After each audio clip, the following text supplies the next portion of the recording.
Chapter 45. Kaka Sahib's doubt and Anand Rao's vision, wooden plank, Baba's bedstead and not Bhagat's. Preliminary. We have described in the last 3 chapters Baba's passing away. His physical or finite form has no doubt disappeared from our view, but the infinite or spiritual form ever lives. The Leelas which occurred during his lifetime have been dwelt upon at great length so far. Ever since his passing away, more Leelas have taken place and are happening even now. This clearly shows that Baba is ever living and helping his devotees as before. The people who got the contact of Baba when he was living were indeed very fortunate. But if any of them did not get a dispassion for the things and enjoyments of the world, and had not their minds turned to the Lord, it was their ill luck. What was then desired, and is still now desired, is the wholehearted devotion to Baba. All our senses, organs and mind should cooperate in worshipping and serving Baba. It is no use in engaging some organs in the worship and deflecting others. If a thing like worship or meditation is to be done, it ought to be done with all our mind and soul. The love that a chaste woman bears to her husband is sometimes compared to that which a disciple feels to his master. Yet, the former falls far short of the latter, which is incomparable. No one, whether he be father, mother, brother, or any other relative, comes to our aid in attaining the goal of self-realization. We have to chalk out and traverse the path of self-realization ourselves. We have to discriminate between the unreal and the real, renounce the things and enjoyments of this world and control our senses and mind, and aspire for liberation only. Instead of depending upon others, we should have full faith in ourselves. When we begin to practice discrimination, we come to know that the world is transient and unreal, and our passion for worldly things becomes less, and ultimately we get dispassion or non-attachment for them. When we know that the Brahma, which is no other than our Guru, is the sole reality, and as it transcends and besets the seeming universe, we begin to worship it in all creatures. This is a unitive bhajan or worship. When we thus worship the Brahma or Guru wholeheartedly, we become one with him and attain self-realization. In short, always chanting the name of the Guru and meditating on him enables us to see him in all beings and confers eternal bliss on us. The following story will illustrate this. Kaka Sahib's doubt and Anand Rao's vision. It is well known that Sai Baba had enjoined Kaka Sahib Dikshit to read daily 2 works of Sri Eknath, Bhagavat and Bhavat Ramayana. Kaka Sahib read these daily while Baba was living, and he followed the practice even after Baba's passing away. Once, in Kaka Mahajani's house in Chowpatty, Mumbai, Kaka Sahib was reading Eknathi Bhagavat in the morning. Madhav Rao Deshpande alias Shama and Kaka Mahajani were then present and listened attentively to the portion read, that is the 2nd chapter, 11th skanda of the book. Therein, the 9 Nathas or Siddhas of the Rishabh family, namely Kavi, Hari, Antariksh, Prabhuda, Piplayan, Avirhotra, Drumil, Chamas and Karbhajan, expounded the principles of the Bhagavad Dharma to King Janak. The latter asked all the 9 Nathas most important questions, and each of them answered them satisfactorily. The first, that is Kavi, explained what is Bhagavad Dharma. Hari explained the characteristics of a Bhakta. Antariksh spoke about Maya. Prabhuda, how to cross Maya. Piplayan, what is Parabrahma. Avirhotra, what is Karma. Drumil, the incarnations of God and their deeds. Chamas, how a non-devotee fares after death. Karbhajan, the different modes of worship of God in different ages. The substance of all the exposition was that, in this Kali Yuga, the only means of liberation was the remembrance of Hari's or Guru's feet. After the reading was over, Kaka Sahib said in a despondent tone to Madhav Rao and the others, "How wonderful is the discourse of the 9 Nathas on bhakti and devotion. But at the same time, how difficult it is to put into practice. The Nathas were perfect, but is it possible for fools like us to attain the devotion as explained by them? We won't even get it, even after several births. Then how are we to get salvation? It seems there is no hope for us." Madhav Rao did not like this pessimistic attitude of Kaka Sahib. He said, "It is a pity that one who by his good luck got such a jewel as Baba should cry out so hopelessly. If he has unwavering faith in Baba, why should he feel so restless? The bhakti of the Nathas may be strong and powerful, but is not ours loving and affectionate? And has not Baba told us authoritatively that remembering and chanting Hari's and Guru's name confers salvation? Then where is the cause for fear and anxiety?" Kaka Sahib was not satisfied with Shama's explanation. He continued to be anxious and restless the whole day, thinking and brooding over how to get the powerful bhakti of the Nathas. Next morning, the following miracle took place. One gentleman named Anand Rao Pakade came there in search of Madhav Rao. The reading of the Bhagavad was then going on. Mr. Pakade sat near Shama and was whispering something to him. He was mentioning in low tone his dream vision. As there was some interruption in the reading by this whispering, Kaka Sahib stopped the reading and asked Shama what the matter was. The latter said, "Yesterday you expressed your doubt. Now, here is the explanation of it. Hear Mr. Pakade's vision, explaining the characteristic of saving devotion and showing that the devotion in the form of bowing down or worshipping the Guru's feet is sufficient." All were anxious to hear the vision, especially Kaka Sahib. At their suggestion, Mr. Pakade began to relate the vision as follows. "I was standing in a deep sea in waist-deep water. There I saw Sai Baba all of a sudden. He was sitting on a beautiful throne studded with diamonds, with his feet submerged in water. I was most pleased and satisfied with the form of Baba. The vision was so realistic that I never thought it was a dream." Curiously enough, Madhav Rao was also standing there. He said to me feelingly, "Anand Rao, fall at Baba's feet." I replied, "I also wish to do so, but his feet are in water. How can I place my head on them? I am helpless." Hearing this, he said to Baba, "O Deva, take out your feet which are under the water." Then Baba immediately took out his feet. I caught them without delay and bowed down to them. On seeing this, Baba blessed me, saying, "Go now. You will attain your welfare. There is no cause for fear and anxiety." He also added, "Give a silk-bordered dhotar to my Shama. You will benefit thereby."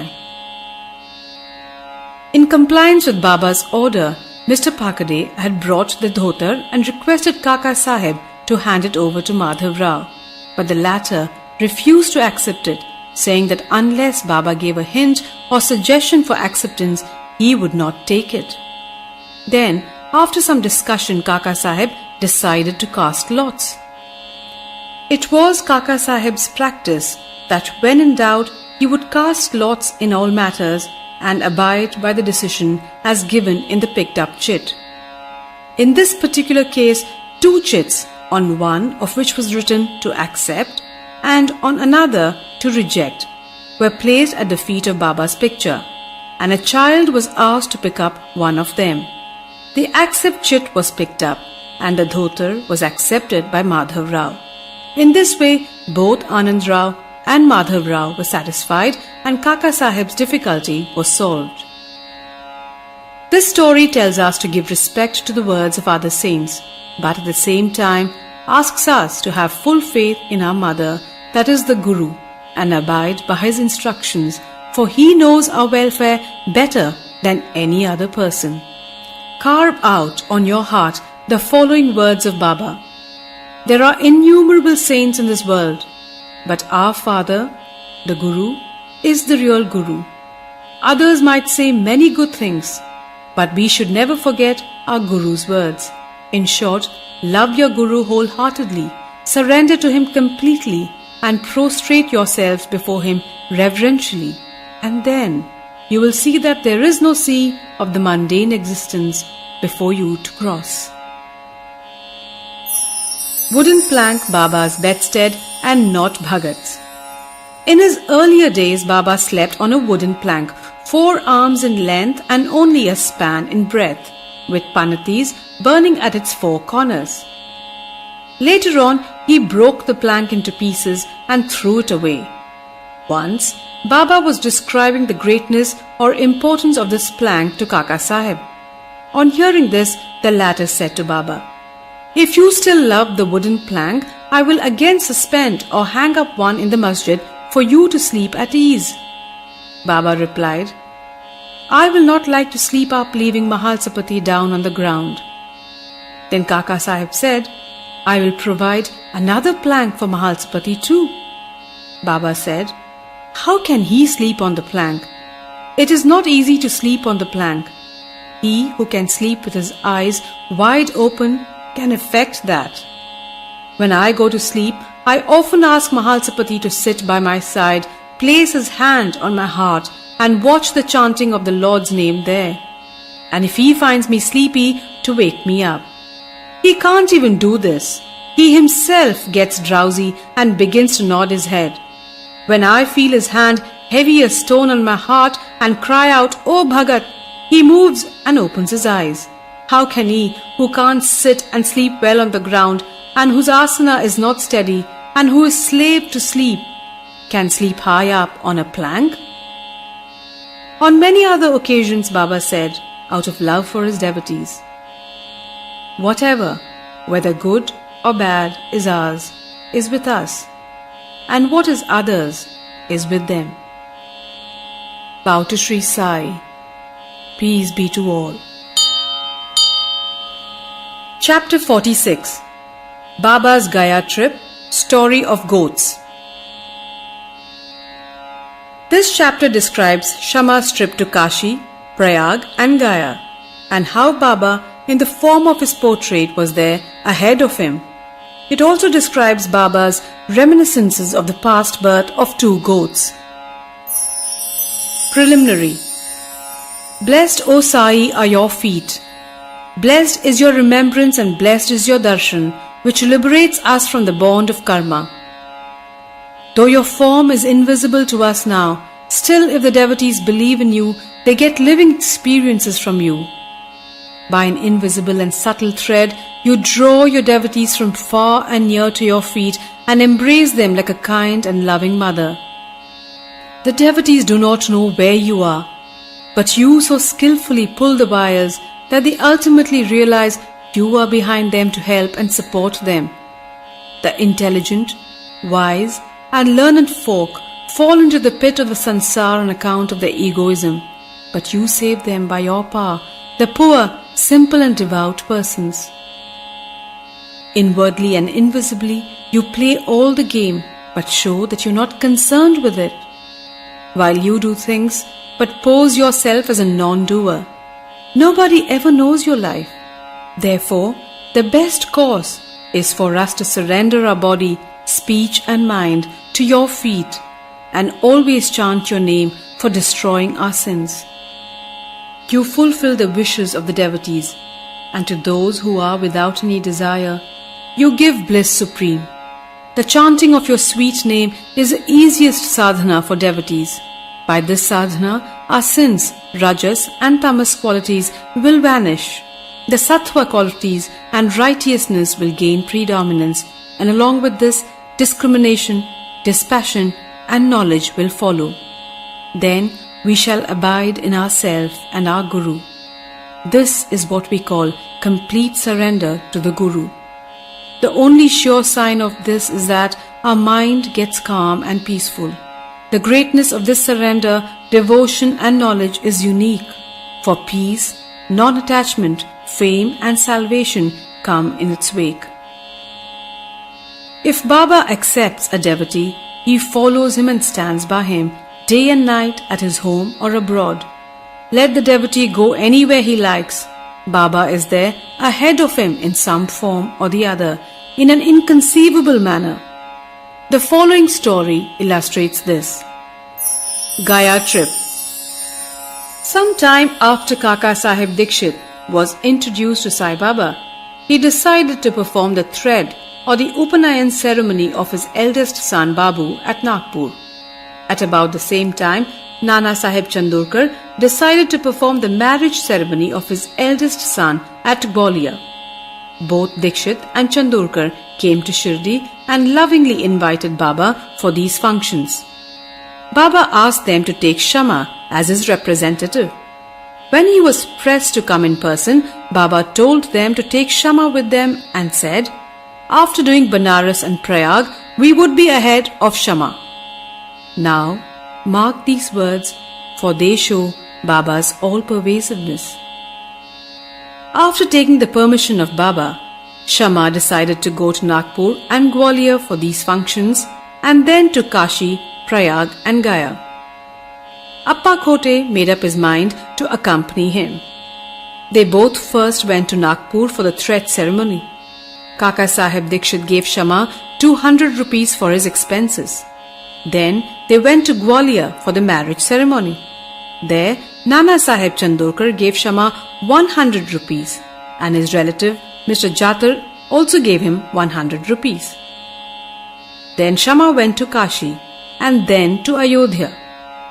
He was well received in Jatar's beautiful temple of Lakshmi Narayan at Kashi and in the Ram Mandir at Ayodhya by Jatar's manager. Shama and Kothe stayed for 21 days in Ayodhya and 2 months in Kashi. Then they left for Gaya. In the train they felt a little uneasy on hearing that plague was prevailing in Gaya.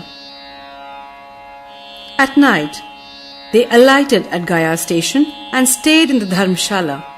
In the morning, the Gaya Wala, the priest who arranges for the lodging and boarding of the pilgrims, came there and said, "The pilgrims have already started. You better make haste." Shama casually asked him whether there was a plague in Gaya. "No," said the Gaya Wala. "Please come without any fear or anxiety and see for yourself." Then they went with him and stayed in his house, which was a big and spacious vada. Shama was pleased with the accommodation provided to him. But what pleased him most was the beautiful big portrait of Baba fixed in the central and front portion of the building. On seeing this portrait, Shama was overwhelmed with emotion. He remembered Baba's words, "After doing Kashi and Prayag, we would be ahead of Shama," and he burst into tears. His hair stood on end, his throat was choked, and he began to sob. The Gaya Wala thought he was afraid of plague prevailing there, and therefore was crying. But Shama inquired of him how he got Baba's portrait there. He replied that he had 200 or 300 agents working at Manmad and Puntambe for looking after the convenience of the pilgrims to Gaya, and from them he heard about Baba's fame. Then, about 12 years ago, he went to Shirdi and took Baba's darshan. There he was attracted by Baba's portrait hung in Shama's house, and with Baba's permission, Shama gave it to him. This was the same portrait. Shama then remembered this incident. The Gaya Wala's joy knew no bounds when he learnt that the same Shama who obliged him before was his guest now. Then they both exchanged love and service and were most delighted and happy.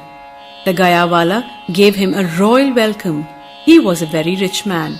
He sat in a palanquin and made Shama ride an elephant and attended to all his comforts and conveniences. The moral of the story is that Baba's words came true to the letter, and unbounded was his love towards devotees. But leave this aside. He also loved all creatures equally, for he felt that he was one with them. The following story will illustrate this. 2 goats. Baba was once returning from Lendi when he saw a flock of goats. 2 of them attracted his attention. He went to them, caressed and fondled them, and bought them for 32 rupees. The devotees were surprised at his conduct. They thought that Baba was duped in the bargain, as the goats would fetch 2 rupees each, or at the most 3 or 4 rupees each, that is 8 rupees for both of them. They began to take Baba to task for this, but Baba kept calm and cool. Shama and Tatya Kote asked Baba for an explanation. He said he did not care to store money as he had no home or family to look after. He asked them to purchase at his cost 4 seers of dal and feed the goats. After this was done, Baba returned the goats to the owner of the flock and gave out the following story of the goats. O Shama and Tatya, you think that I have been deceived in this bargain? No, listen to their story. In their former birth, they were human beings and had the good fortune to be with me and sit by my side. They were uterine brothers, loving each other initially, but later on they became enemies. The elder brother was an idle fellow, while the younger one was an active chap and earned a lot of money. The former became greedy and jealous and wanted to kill his younger brother and take away his money. They forgot their fraternal relations and began to quarrel with each other. The elder brother resorted to many devices to kill his younger brother, but all his attempts failed. Thus, they became deadly enemies, and finally, on one occasion, the elder gave a deadly blow with a big stick on the latter's head, while the latter struck the former with an axe, with the result that both fell dead on the spot. As a result of their actions, they were both born as goats. As they passed by me, I at once recognized them. I remembered the past history. By taking pity on them, I wanted to feed them and give them rest and comfort. And for this reason, I spent all the money for which you blame me. As you did not like my bargain, I sent them back to their shepherd. Such was Sai's love for the goats. Bow to Sri Sai. Peace be to all. Mukam karoti vachalam mritamujjivayatyapi yat kripatamaham vande saisham shirdivasine saisham shirdivasine. Chapter 47. Baba's Reminiscences. Story of Veerabhadrappa and Chennabasappa, Snake and the Frog. The last chapter described Baba's reminiscences about 2 goats. This chapter describes more such reminiscences and relates the story of Veerabhadrappa and Chennabasappa. Preliminary. Blessed is the face of Sai. If we cast a glance at him for a moment, he destroys the sorrow of many past births and confers great bliss on us. And if he looks at us with grace, our bondage of karma is immediately snapped away and we are led to happiness. The river Ganges washes away the dirt and sins of all people who go to her for a bath. But she intently longs for the saints to come to her and bless her with the touch of their feet and remove all the filth accumulated within her. She knows for certain that this can only be removed by the holy feet of the saints. Sai is the crest jewel of the saints, and now hear from him the following purifying story. The Snake and the Frog. Sai Baba said, "One morning, after taking my breakfast, I strolled along till I came to a small river bank. As I was tired, I rested there, washed my hands and feet and had a bath and felt refreshed. There was a footpath and a cart track sheltered by a shady tree. The breeze was also blowing gently. As I was preparing to smoke chillum, I heard the croaking of a frog. I was striking the flint and lighting the fire when a traveller turned up, sat by my side, bowed down to me and politely invited me to his house for meals and rest. He lit up the pipe and handed it over to me. The croaking was heard again, and he wanted to know what it was. I told him that a frog was in trouble and was tasting the bitter fruit of its own karma. We have to reap now the fruit of what we sow in our past life, and there is no crying about it now. Then he smoked and handed over the pipe to me and said he would go there in person and see for himself. I told him that a frog was caught by a big snake and was crying. Both were very wicked in their past life and were now reaping the fruit of their actions in the present bodies. He went and found that a huge black serpent was holding a big frog in its mouth. He returned to me and said that in about 10 or 12 minutes the frog would be eaten up by the snake. I said, "No, this can't be. I am its father, and I am here now. How shall I allow the snake to eat it up? Am I here for nothing? Just see how I release it." After smoking again, we walked up to the place. He was afraid and asked me not to proceed further as a snake might attack us. Not minding him, I went ahead and addressed the creature thus: "O Veerabhadrappa, has not your enemy Basappa yet repented? Though he has been born as a frog, and you too, though born as a serpent, still hold bitter enmity against him? Be ashamed of yourself, give up your hatred now, and rest in peace." On hearing these words, the snake left the frog quickly and dived into the river and disappeared. The frog also jumped away and hid itself in the bushes. The traveller was much surprised. He said he could not understand how the snake dropped the frog and disappeared on hearing the words. Who was Veerabhadrappa and who was Basappa, and what was the cause of the enmity? I returned with him to the foot of the tree, and after sharing again a few puffs of smoke with him, I explained the whole mystery to him as follows. There was an ancient holy place sanctified by a temple of Mahadev about 4 or 5 miles from my place. The temple was old and dilapidated. The residents of the place collected funds for its repairs. After a large amount was collected, arrangement for worship was made and plans with estimates for repairs were prepared. A rich local man was appointed the treasurer, and the whole work was entrusted to him. He was to keep regular accounts and be honest in all his dealings.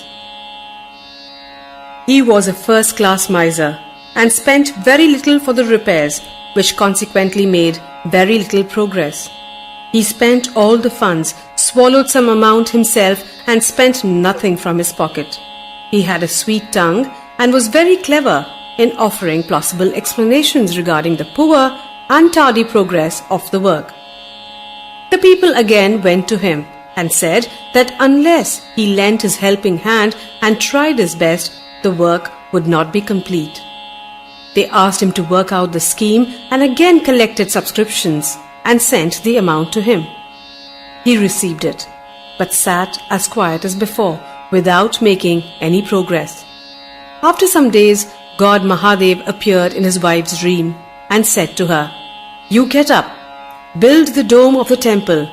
I will give you 100-fold of what you spend." She told this vision to her husband. He was afraid that it would involve him in expenses and therefore laughed it off, saying it was a mere dream, a thing not to be relied and acted upon. Or why else did not God appear to him in the dream and tell him about it? Was he far off from her? This looks like a bad dream, having its object of creation of ill feeling between husband and wife. The wife had to remain quiet. God does not like big subscriptions and donations collected against the wishes of the donors, but He likes even trifling amounts given with love, devotion and gratitude. Some days after, God again appeared in her dream and said, "Do not bother yourself about your husband and the collections with him. Do not press him to spend any money for the temple. What I want is bhava and devotion. So give, if you like, anything of your own." She consulted her husband about this vision and decided to give God her ornaments given by her father. The miser felt disconcerted and decided to cheat even God. He undervalued the ornaments at ₹1,000 and bought them himself, and in lieu of the amount gave a barren field to God as endowment or security. The wife agreed to this. The field or land was not his own. It belonged to one poor woman named Dubaki, who mortgaged it to him for 200 rupees. She was not able to redeem it for long, so the cunning miser cheated all, his wife, Dubaki, and even God. The land was sterile, uncultivated, and worth nothing, and yielded nothing even in best seasons. Thus ended this transaction, and the land was given in the possession of the poor priest, who was pleased with the endowment.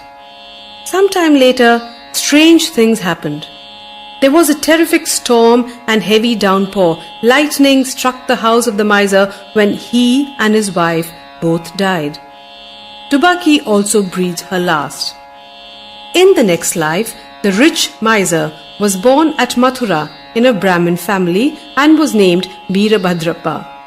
His devout wife was born as a daughter of the priest of the temple and was named Gauri. The woman Dubaki was born as a male in the family of the Gurav of the temple and was named Chennabasappa. The priest was a friend of mine. He often came to me, chatted and smoked with me. His daughter Gauri was also devoted to me. She was growing fast and her father was seeking a good husband for her. I told him not to worry about this, as the bridegroom himself would come seeking her. Then there came a poor boy named Veerabhadrappa wandering and begging his bread to the priest's house. With my consent, Gauri was given in marriage to him. He was also devoted to me initially, as I recommended his marriage with Gauri, but later became a miser. Even in this new life, he was hankering after money and asked me to help him get it, as he was leading a married man's life. Strange things happened. There was a sudden rise in prices. By Gauri's good luck, there was a great demand for land, and the land was sold for 1 lakh of rupees, 100 times the worth of her ornaments.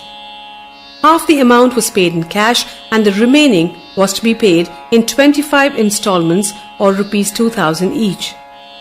All agreed to this transaction, but began to quarrel over the money. They came to me for consultation. I told them that the property belonged to God and was vested in the priest, and that Gauri was his sole heiress and proprietress, and no amount should be spent without her consent, and that her husband had no right whatsoever to the amount. On hearing my opinion, Veerabhadrappa was wroth with me and said I wanted to establish Gauri's claim and embezzle her property. On hearing his words, I remembered God and kept quiet. Veerabhadrappa scolded his wife Gauri, and she came to me at noon and requested me not to mind the words of others and not to discard her, as she was my daughter. As she thus sought my protection, I gave her a pledge that I would cross 7 seas to help her. Then, that night, Gauri had a vision. Mahadev appeared in her dream and said, "The entire money is yours. Do not give anything to anybody. Spend some amount for temple purposes in consultation with Chennabasappa, and if you want to use it for some other purpose, consult Baba in the masjid." Gauri told me the vision, and I gave her the proper advice in the matter. I told her to take the principal or capital amount to herself, give half the amount of interest to Chennabasappa, and that Veerabhadrappa had nothing to do in the matter. While I was thus talking, both Veerabhadrappa and Chennabasappa came there quarrelling. I tried my best to pacify them and told them God's vision to Gauri. Veerabhadrappa got wild and angry and threatened to kill Chennabasappa, cutting him to pieces. The latter was timid. He caught my feet and sought my refuge. I pledged myself to save him from the wrath of his foe. Then, after some time, Veerabhadrappa died and was born as a snake, and Chennabasappa died and was born as a frog. On hearing the croaking of Chennabasappa and remembering my pledge, I came here, saved him, and kept my word. God runs to his devotees for help in times of danger. He saved Chennabasappa the frog by sending me here. All this is God's Leela or sport. The moral. The moral of the story is that one has to reap what one sows, and there is no escape unless one suffers and squares up one's old debts and dealings with others, and that greed for money drags the greedy man to the lowest level and ultimately brings destruction for him and the others. Bow to Sri Sai. Peace be to all. Chapter 48. Warding off devotees' calamities. Story of Shivade, Sapatnekar. At the commencement of this chapter, someone asked Himat Pant whether Sai Baba was a guru or Sadguru. In order to answer the question, Himat Pant describes the signs or marks of a Sadguru as follows. Signs of Sadguru. He who teaches us Ved and Vedanta or the 6 Shastras. He who controls the breath or brands his body with mudras, or gives pleasing discourses regarding Brahma. He who gives mantras to the disciples and orders them to chant the same a certain number of times, but does not assure them any result in a definite time.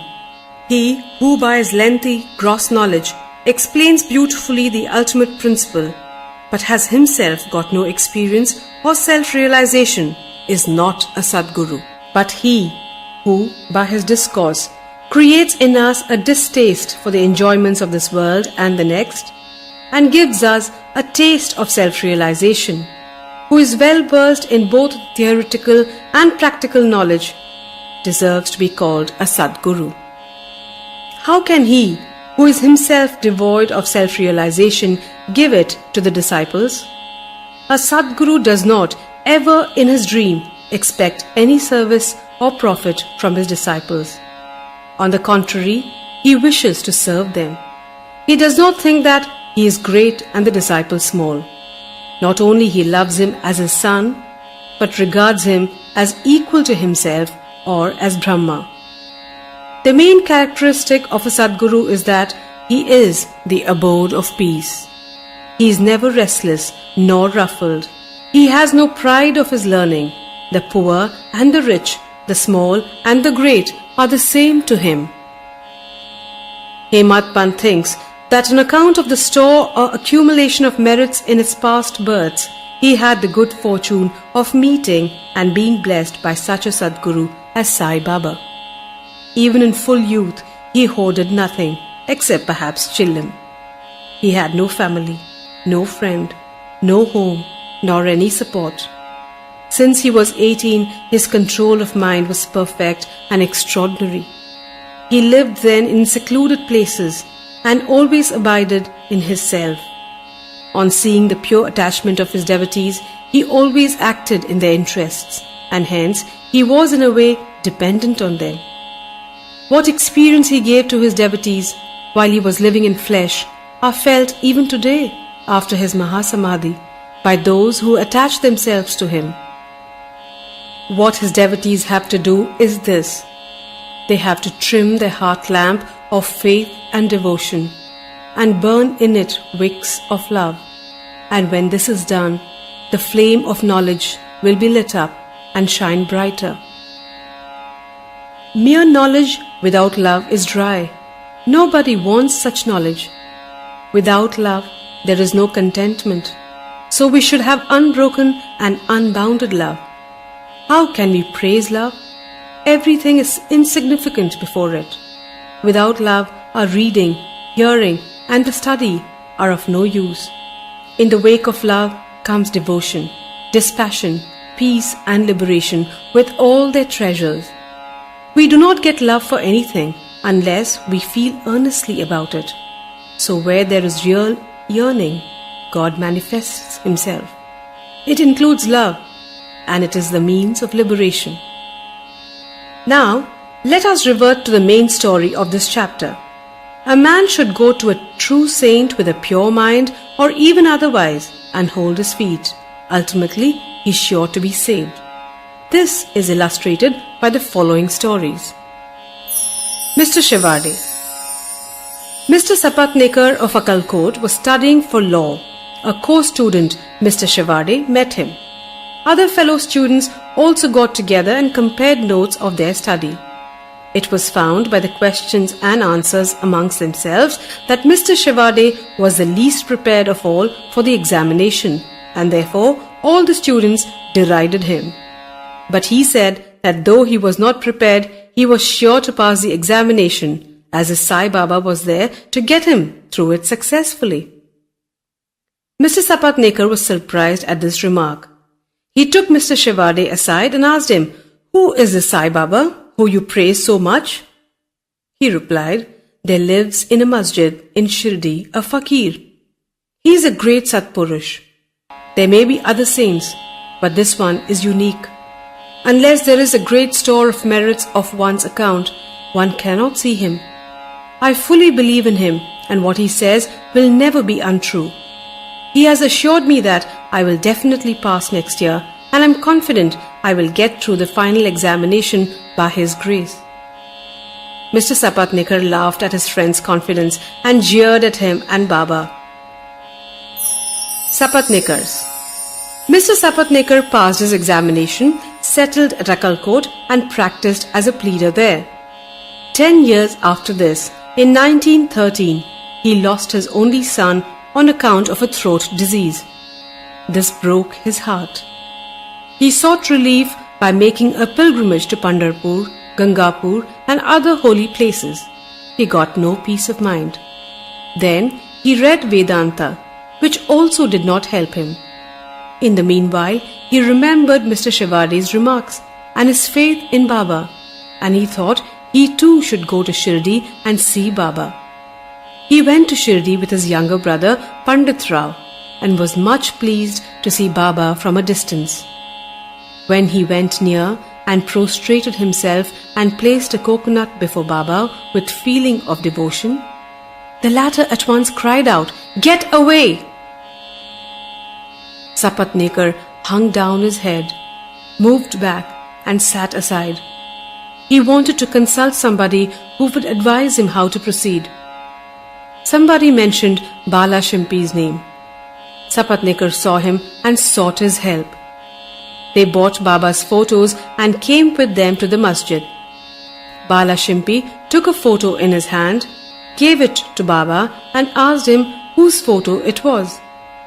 Baba said this photo was of the yar of him, pointing to Sapatnekar. Saying this, Baba laughed and all others joined. Bala asked Baba the significance of the laugh and beckoned Sapatnekar to come forward and take darshan. When Sapatnekar began to prostrate himself, Baba again cried, "Get out!" Sapatnekar did not know what to do. Then they both joined their hands and sat before Baba praying. Baba finally ordered Sapatnekar to clear out immediately. Both were very sad and dejected. As Baba's order had to be obeyed, Sapatnekar left Shirdi with a heavy heart, praying that he should be allowed to take darshan next time. Mrs. Sapatnekar. 1 year passed. Still, his mind was not at peace. He went to Gangapur, where he felt more restless. Then he went to Madhegaon for rest, and finally decided to go to Kashi. 2 days before starting, his wife got a vision. In her dream, she was going with a picture to Lakat Shah's well. There, a fakir, with a piece of cloth tied around his head, sitting at the foot of the neem tree, came close to her and said, "My dear girl, why get exhausted for nothing? I get your pitcher filled with pure water." She was afraid of the fakir and hastened back with the empty pitcher. The fakir followed her. At this, she was awakened and opened her eyes. She told this vision to her husband. They thought this was an auspicious sign and they both left for Shirdi. When they reached the masjid, Baba was not there. He had gone to Lendi. They waited till his return, and when he returned, she was surprised to see the fakir she saw in her vision exactly resembled Baba. She reverentially prostrated herself before Baba and sat down looking at him. On seeing her humility, Baba was much pleased and began to tell a story in his peculiar manner to a third party. He said, "My arms, abdomen and waist are paining for a long time. I took many medicines. The pains did not abate. I got sick of the medicines as they gave me no relief. But I am surprised to see now that all the pains have disappeared at once." Though no name was mentioned, it was the story of Mrs. Sapatnikar herself. Her pains, as described by Baba, left her soon and she was happy. Then Mr. Sapatnikar went ahead to take darshan. He was again welcomed with the former "Get out!" This time he was more penitent and persevering. He said that Baba's displeasure was due to his past deeds and resolved to make amends for the same. He decided to see Baba alone and ask his pardon for his past actions. He placed his head on Baba's feet and Baba placed his hand on him. And Sapatnikar sat stroking Baba's leg. Then a shepherdess came and sat massaging Baba's back. Baba, in his characteristic way, began to tell the story of a baniya. He related the various vicissitudes of all his life, including the death of his only son. Sapatnikar was surprised to see that the story which Baba related was his own, and he wondered how Baba knew every detail of it. He came to understand that he was omniscient and knew the hearts of all.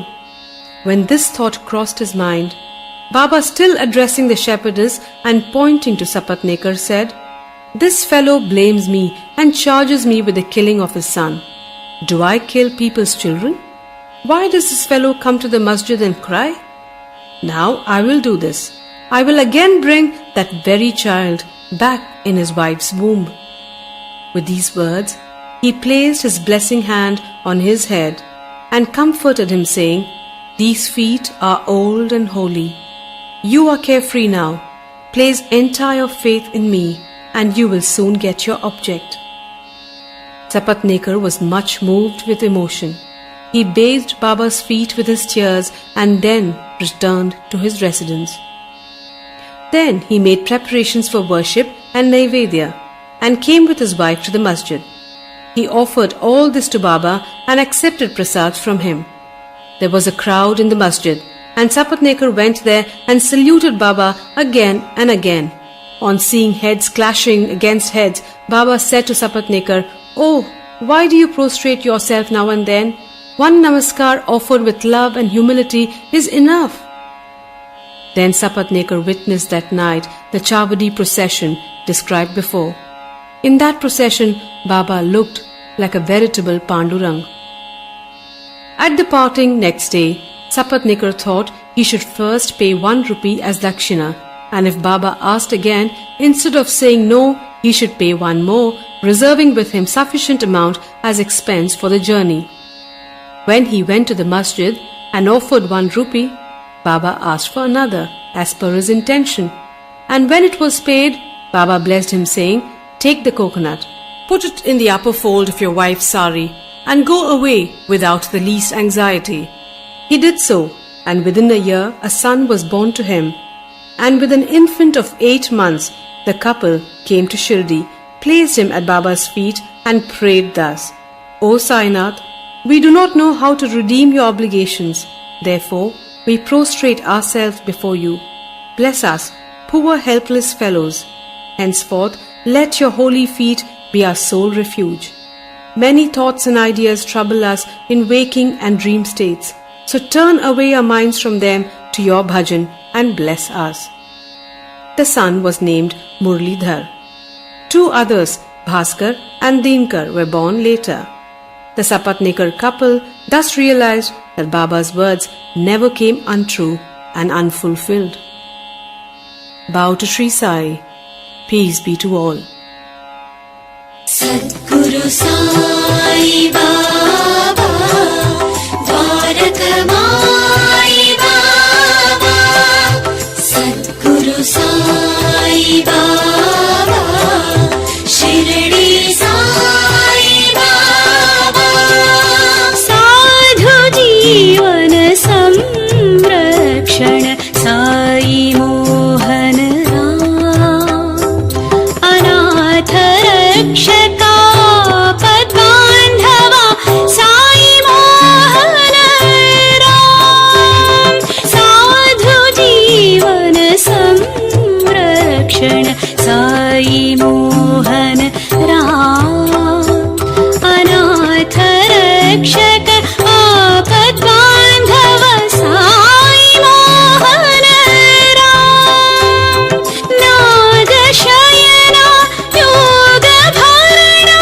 Sai Mohan Ram, Nagashayana Yoga Bharana Sai Mohan Ram, Nitya Nirmal Vimal Sundar Sai Mohan Ram, Nitya Nirmal Vimal Sundar Sai Mohan Ram, Sadguru Sai Baba, Dwarakamai Baba, Sadguru Sai Baba, Shirdi Sai Baba. Chapter 49. Stories of Hari Kanoba, Somdev Swami, Nana Sahib Chandorkar. Preliminary. When even the Vedas and the Puranas cannot sufficiently praise Brahma or the Sadguru, then how can we, the ignorant, describe our Sadguru, Sri Sai Baba? We think it is better for us to keep quiet in this matter. In reality, the observance of the vow of silence is the best way of praising the Sadguru. But the divine qualities of Sai Baba make us forget our vow of silence and inspire us to open our mouth. Tasteful dishes lose their taste if there is no company of friends and relatives to partake the dishes with us. But when they join us, the dishes acquire additional flavor. The same is the case with Sai Leelamrit, the nectar in the form of Sai's Leelas. This nectar we cannot partake alone. Friends and brothers have to join us. The more, the better. It is Sai Baba himself who inspires these stories and gets them written as he desires. Our duty is to surrender completely to him and meditate on him. Practicing penance is better than pilgrimage, vow, sacrifice and charity. Worshipping Hari is better than penance, and meditation on the Sadguru is the best of all. We have therefore to chant Sai's name, think over his sayings in our mind, meditate on his form, feel true love for him in our heart and do all our actions for his sake. There is no better means than this for snapping the bondage of this sansar. If we can do our duty on our part, as stated above, Sai is bound to help and liberate us. Now, we revert to the stories of this chapter. Hari Kanoba. A gentleman of Mumbai named Hari Kanoba heard from his friends and relatives many Leelas of Baba. He did not believe in them, as if he had a doubting mind. He wanted to see Baba himself. So he came to Shirdi with some Mumbai friends. He wore a lace-bordered turban on his head and a new pair of sandals on his feet. On seeing Baba from a distance, he thought of going to him and prostrating himself before him. He did not know what to do about his new sandals. After going to some corner in the open courtyard, he placed them there and went in the masjid and had Baba's darshan. He made a reverential bow to Baba, took udi and prasad from Baba and returned. When he reached the corner, he found to his utter dismay that his sandals had disappeared. He searched for them in vain and returned to his lodging very much dejected. He bathed, offered worship and naivedya, and sat down for meals. But all this while he was thinking about nothing but his sandals. After finishing his meals, he came out to wash his hands, when he saw a Maratha boy coming towards him. He had in his hand a stick, at the end of which was hanging a pair of new sandals. He said to the men who had come out to wash their hands that Baba sent him with this stick in hand and asked him to go on the streets crying, "Hari ka beta, jari ka feta," and that if anybody claims these sandals, first assure yourself that his name is Hari and that he is the son of Ka, that is Kanoba, and that he wears a lace-bordered turban, and then give them over to him. On hearing this, Hari Kanoba was pleasantly surprised. He went ahead to the boy and claimed the sandals as his own. He said to the boy that his name was Hari and that he was a son of Ka, Kanoba, and showed him his lace-bordered turban. The boy was satisfied and returned the sandals to him. Hari Kanoba wondered in his mind that his lace-bordered turban was visible to all and Baba might have seen it. But how could he know that his name was Hari and that he was a son of Kanoba, as this was his first trip to Shirdi? He came there with the sole object of testing Baba and with no other motive. He came to know by this incident that Baba was a great Satpurush. He got what he wanted and returned home well pleased. Somdev Swami. Now hear the story of another man who came to try Baba. Bhaiji, brother of Kaka Sahib Dikshit, was staying at Nagpur. When he had gone to the Himalayas in 1906, he made an acquaintance with one Somdev Swami of Haridwar at Uttar Kashi, down the Gangotri valley. Both took down each other's names in their diaries. 5 years later, Swami came to Nagpur and was Bhaiji's guest. There he was pleased to hear the Leelas of Baba, and a strong desire arose in his mind to go to Shirdi and see him. He got a letter of introduction from Bhaiji and left for Shirdi. After passing Manmad and Kopargaon, he took a tonga and drove to Shirdi.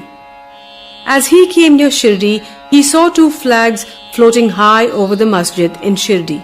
Generally, we find different behavior, different mode of living, and different outward paraphernalia with different saints. But these outward signs should never be our standards to judge the worth of a saint. But with Somdev Swami, it was different. As soon as he saw the flags flying, he thought, why should a saint take a liking for the flags? Does this denote sainthood? It implies the saint's hankering after fame. Thinking thus, he wished to cancel his Shirdi trip and said to his fellow travellers that he would go back. They said to him, "Then why did you come so far? If your mind became restless by the mere sight of the flags, how much more agitated would you be on seeing the rath, the palanquin, the horse, and other paraphernalia in Shirdi?" The Swami got more confounded and said, "Not such sadhus with horses, palanquins, and tom-toms have I seen, and it is better for me to return than visit such sadhus." After saying this, he started to return. The fellow travellers pressed him not to do so, but to proceed. They asked him to stop his inconsistent way of thinking and told him that the sadhu, that is Baba, did not care a bit for the flags and other paraphernalia. It was the people, his devotees, that kept all this up out of love and devotion to him. Finally, he was persuaded to continue his journey, go to Shirdi and see Baba. When he went and saw Baba from the courtyard, he melted inside. His eyes were full of tears. His throat was choked, and all his evil and crooked thoughts vanished. He remembered his Guru's saying that is our abode and place of rest, where the mind is most pleased and settled. He wished to roll himself in the dust of Baba's feet, and when he approached Baba, the latter got wild and cried aloud, "Let all a humbug be with us. You go back to your home. Beware. If you come back to the masjid again, why take the darshan of one who flies a flag over his masjid? Is this a sign of sainthood? Remain here not a moment." The Swami was taken aback by surprise. He realized that Baba read his heart and spoke it out. How omniscient he was! He knew that he was least intelligent and that Baba was noble and pure. He saw Baba embracing somebody, touching someone with his hand, comforting others, staring kindly at some, laughing at others, giving Odi Prasad to some, and thus pleasing and satisfying all. Why should he alone be dealt so harshly? After thinking seriously, he came to realize that Baba's conduct responded exactly to his inner thought, and that he should take a lesson from this and improve, and that Baba's wrath was a blessing in disguise. It is needless to say that later on his faith in Baba was confirmed and he became a staunch devotee of Baba. Nana Sahib Chandorkar. Hemad Pant concludes this chapter with the story of Nana Sahib Chandorkar. When Nana Sahib was once sitting in the masjid with Mahal Saptahi and others, a Muslim gentleman from Bijapur came with his family to see Baba. On seeing veiled ladies with him, Nana Sahib wanted to go away, but Baba prevented him from doing so. The ladies came and took the darshan of Baba. When one of the ladies removed her veil in saluting Baba's feet, Nana Sahib, who had a glimpse of her face, was so much smitten with her beauty that he wished to see her face again. By knowing Nana's restlessness of mind, Baba spoke to him after the lady had left the place. "Nana, why are you getting agitated in vain? Let the senses do their allotted work or duty. We should not meddle with their work. God has created this beautiful world, and it is our duty to appreciate its beauty. The mind will get steady and calm slowly. When the front door was open, why go by the back one? When the heart is pure, there is no difficulty whatsoever. Why should one be afraid of anyone if there be no evil thought in us? Their eyes may do their work. Why should you feel shy and tottering?" Shama was there, and he could not follow the meaning of what Baba said.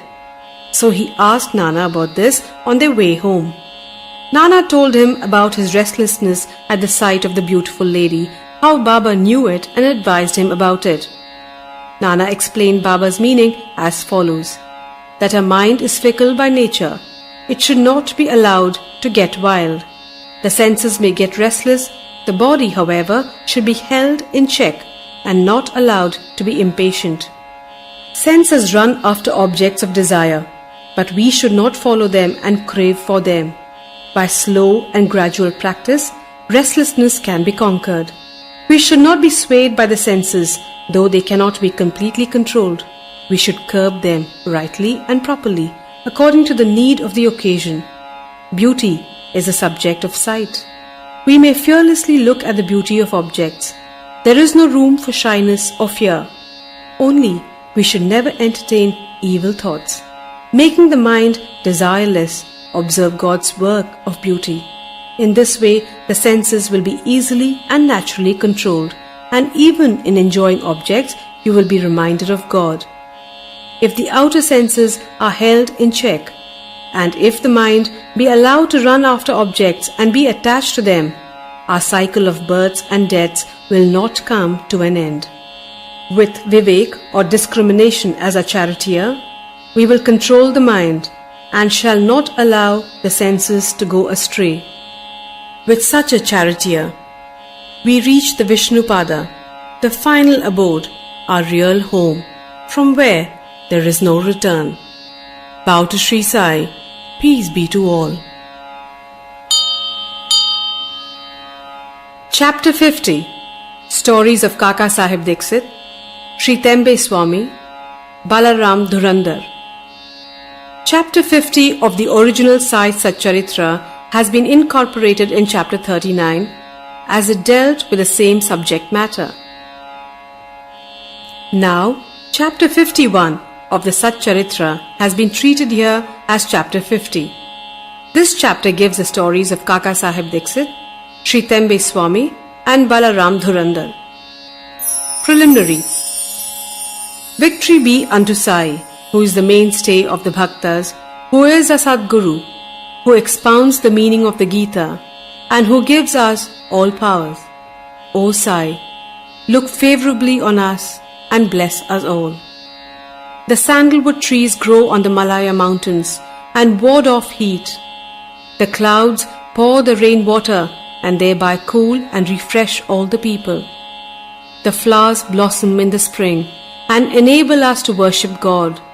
So the stories of Sai Baba come forth in order to give solace and comfort to the readers.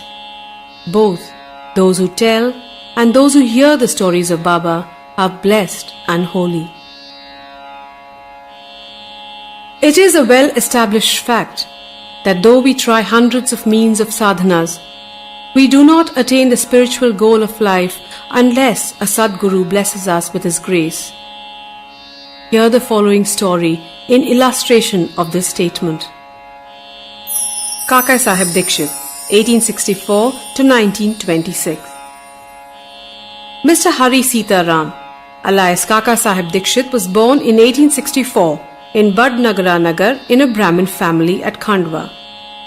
His primary education was done at Khandwa, Hingan Ghat, and secondary education at Nagpur.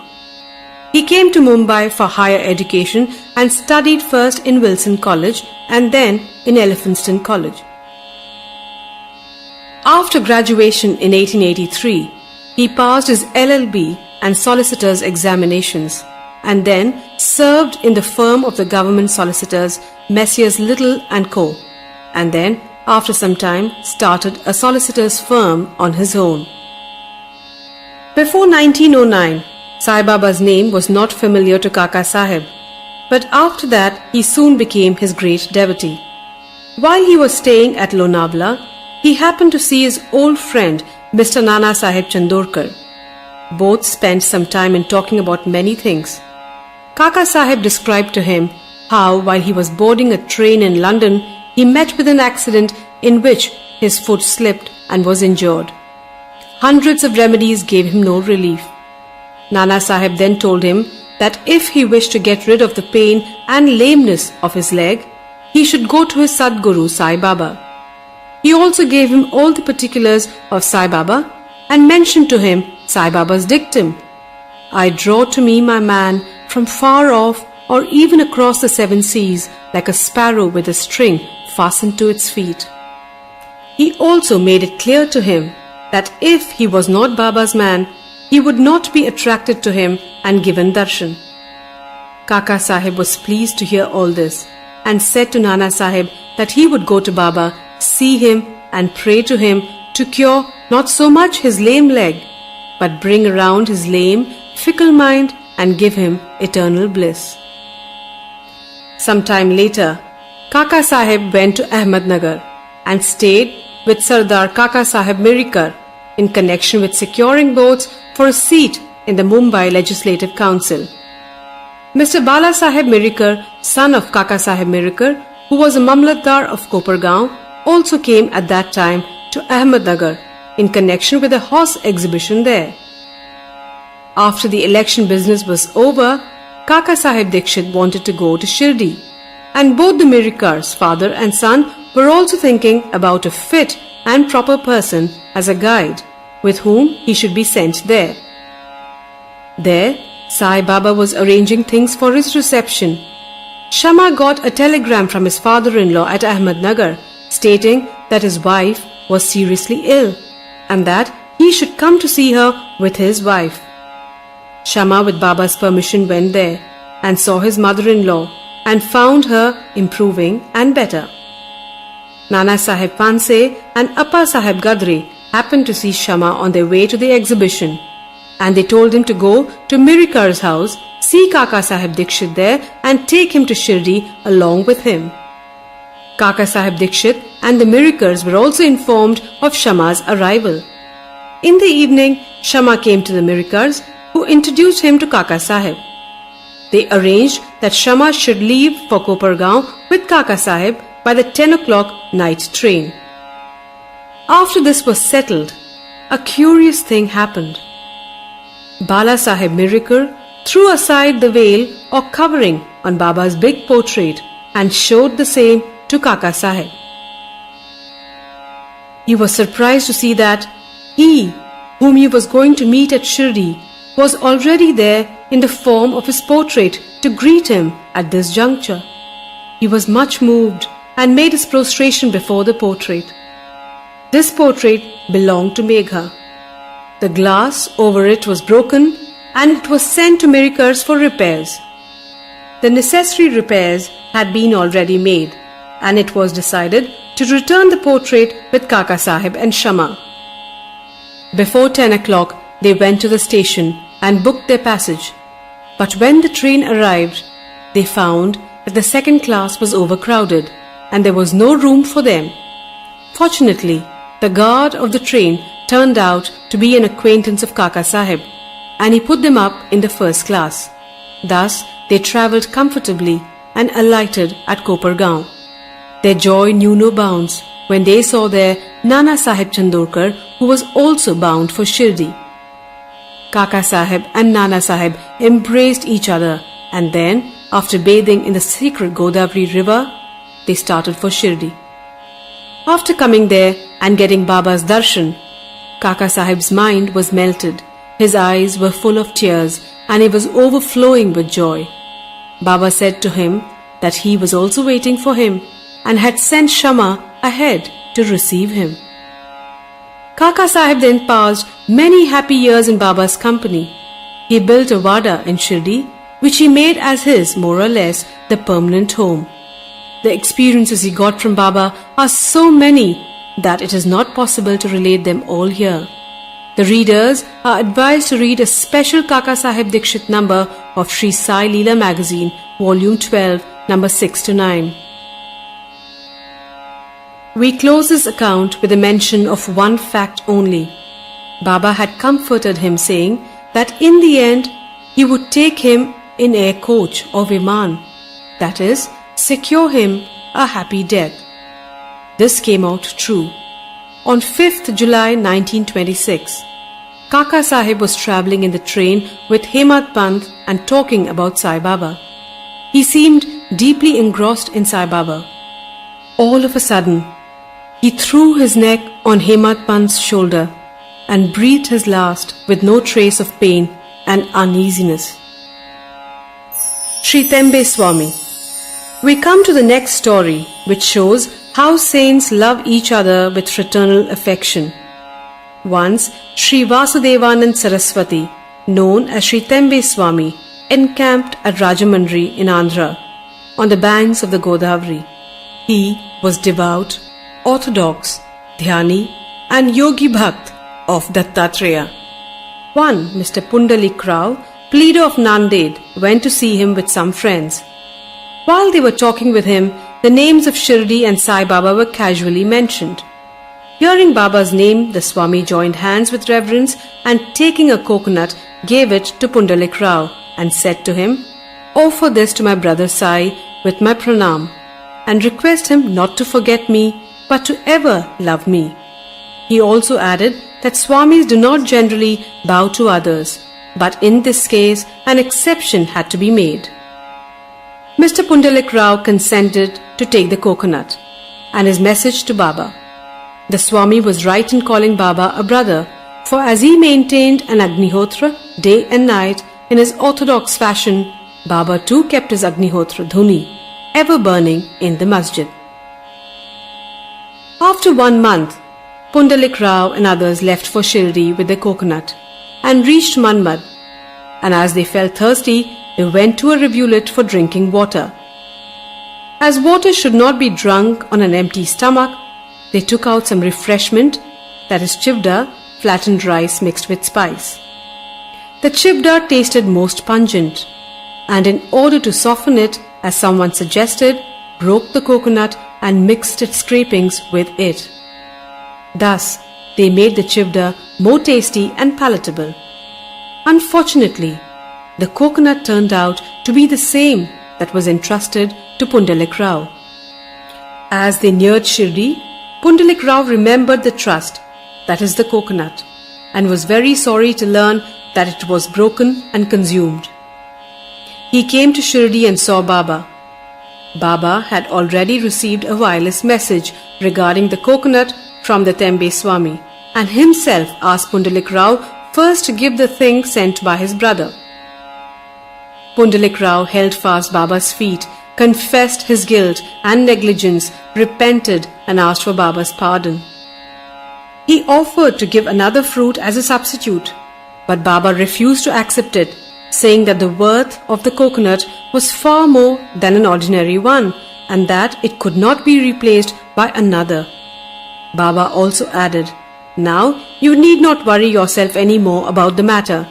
It was on account of my wish that the coconut was entrusted to you and ultimately broken on the way. Why should you take the responsibility of the actions on you? Do not entertain the sense of doership in doing good as well as for bad deeds. Be entirely prideless and egoless in all things, and then your spiritual progress will be rapid." What a beautiful spiritual instruction Baba gave. Balaram Dhurandhar, 1878 to 1925.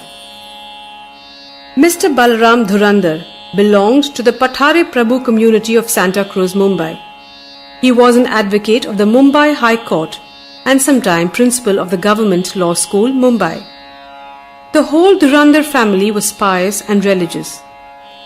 Mr. Balaram served his community and wrote and published an account of it.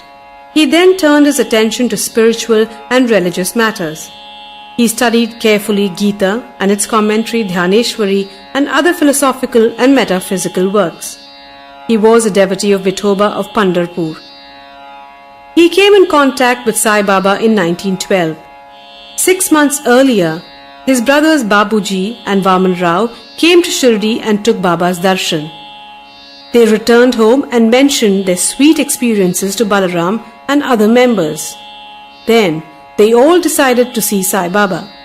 Before they came to Shirdi, Baba said openly, "Today many of my Darbar people are coming."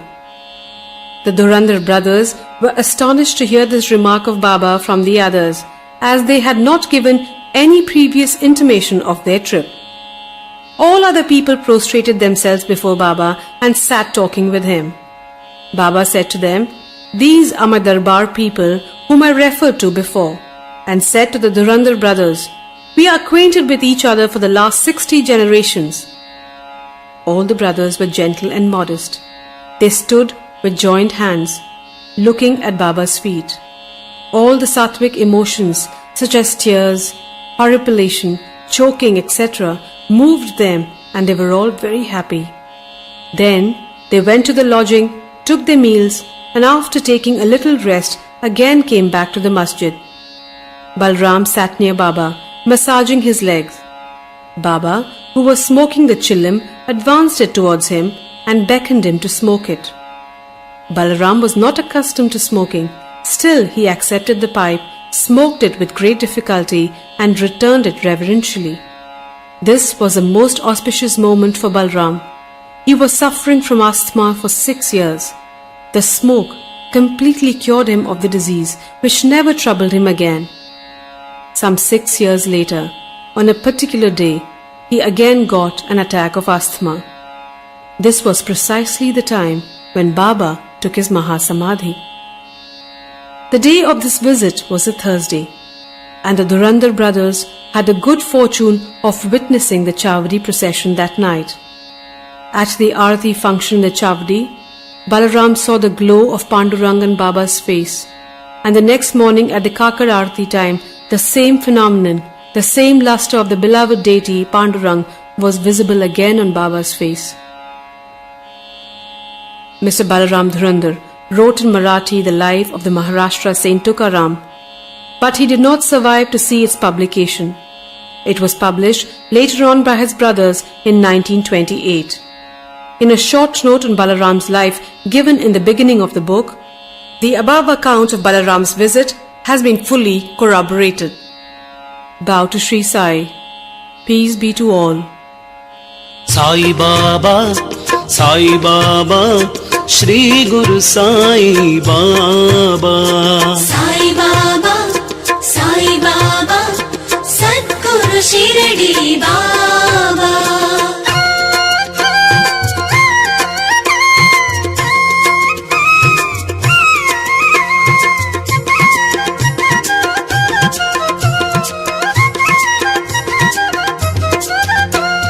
Mangal Giridhar Sai Baba, Mangal Giridhar Sai Baba. Shri Guru Purna Sai Baba, Shri Guru Purna Sai Baba. Karuna Sagar Sai Baba, Karuna Sagar Sai Baba. Nitya Niranjana Sai Baba, Nitya Niranjana Sai Baba. Sai Baba, Shri Guru Sai Baba. Sai Baba, Satguru Shirdi Baba. Epilogue. We have done with chapter 51, and now we come to the last chapter, number 52 in the original. In this, Hemad Pant gives his concluding remarks and promised to give an index giving the contents of all the chapters in verse as is given in Marathi sacred books. But unfortunately, that index was not found in Hemad Pant's papers. It was therefore composed and supplied by an able and worthy devotee of Sai Baba, Mr. B.V. Dev. As we give in English books an index in the beginning and contents of each chapter at its top, we need not consider the last chapter as index here, and so we consider this chapter as the epilogue. Unfortunately, Hemad Pant did not survive to revise the manuscript of this chapter and make it ready for the press. When it was sent to the press, Mr. Dev found it to be incomplete and unintelligible in certain places, but it had to be published as it was. The main topics dealt with are given below briefly. Greatness of Sadguru Sai. We prostrate ourselves before and take refuge in that Sai Samarth, who besets all animate and inanimate things in the universe, who pervades all creatures equally without any differentiation, to whom all devotees are alike, and who knows not honor and dishonor, like or dislike. If we remember him and surrender to him, he fulfills all our wishes and makes us attain the goal of life. This ocean of mundane existence is very hard to cross. Waves of attachments beat high against the bank of bad thoughts and break down trees of fortitude. The breeze of egoism blows with force and makes the ocean rough and agitated. Crocodiles in the form of anger and hatred move there fearlessly. Eddies in the form of the idea I and mine and other doubts whirl there incessantly, and innumerable fishes in the form of censure, hate and jealousy play there. Though this ocean is so fierce and terrible, Sadguru Sai is its Agasthi, destroyer, and the devotees of Sai have the least fear of it. Our Sadguru is the boat which will safely take us across this ocean. Prayer. Now we fall before Sai Baba and holding his feet make the following prayer for the public. Let not our mind wander and desire anything except Thee. Let this work, Sai Satcharitra, be in every house and let it be studied daily. Let it ward off the calamities of those who study it regularly with reverence. Falashruti, reward of study. Now a few words about the reward you get from this work. after bathing in the sacred Godavari and after taking the darshan of the Samadhi in the Samadhi Mandir at Shirdi, you should read or hear the Sai Satcharitra. If you do this, all your threefold afflictions will vanish. Casually thinking about the stories of Sai, you will get interested in spiritual life. And if you go through it with love and reverence, all your sins will be destroyed. If you wish to get rid of the cycle of births and deaths, read Sai's stories and remember him always, and get yourself devoted to his feet. If you dive into the sea of Sai's stories and then give them out to others, you will get an ever new flavor of them and save the hearers from future misery. If you go on meditating on Sai's form, it will, in course of time, lead you into self-realization. It is very hard to know or realize the nature of self or Brahma, but if you approach through the Sagun Brahma, Sai's form, your progress will be easy. If the devotee completely surrenders himself to him, he will lose his individual ego and be merged in him and be one with him, as the river becomes one with the sea. If you thus become merged with him in any of the three states, that is waking, dream and sleep, you get rid of the bond of sansar. If anybody, after bathing, reads this with love and faith and completes it within a week, his calamities will disappear. Or if he hears or reads it daily and regularly, all his dangers will be warded off. He will get the reward according to his faith and devotion. Without these, there will be no experience of any kind. If you read this with reverence, Sai will be pleased, and by removing your ignorance and poverty, will give you knowledge, wealth, and prosperity. With concentrated mind, if you read a chapter daily, it will give you unbounded happiness.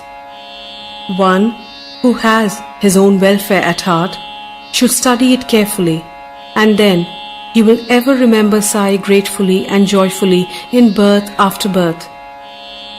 This work should be read at home, especially on Guru Purnima, Gokulashtami, Ram Navami and Dasara, Baba's Punyatithi.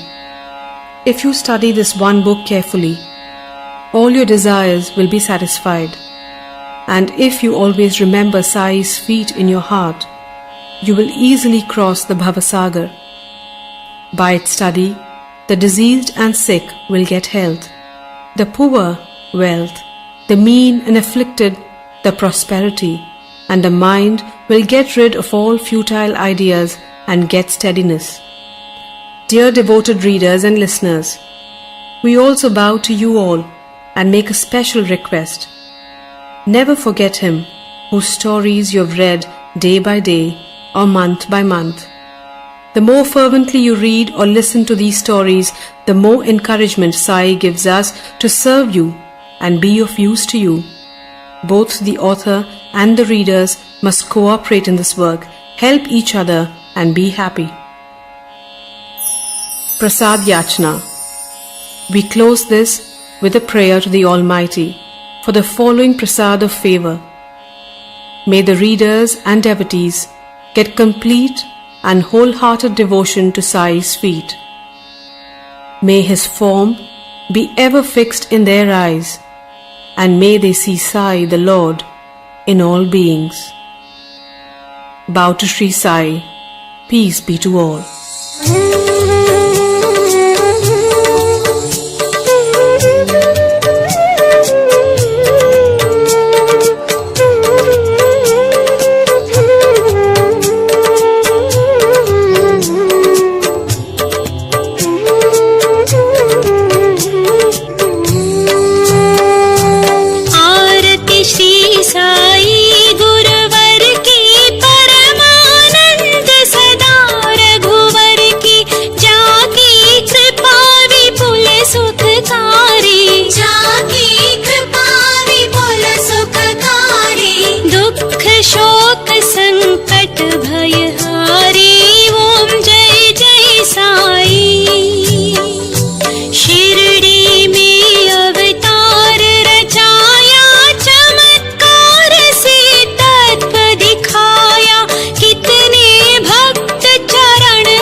सुख शांति चिंतन का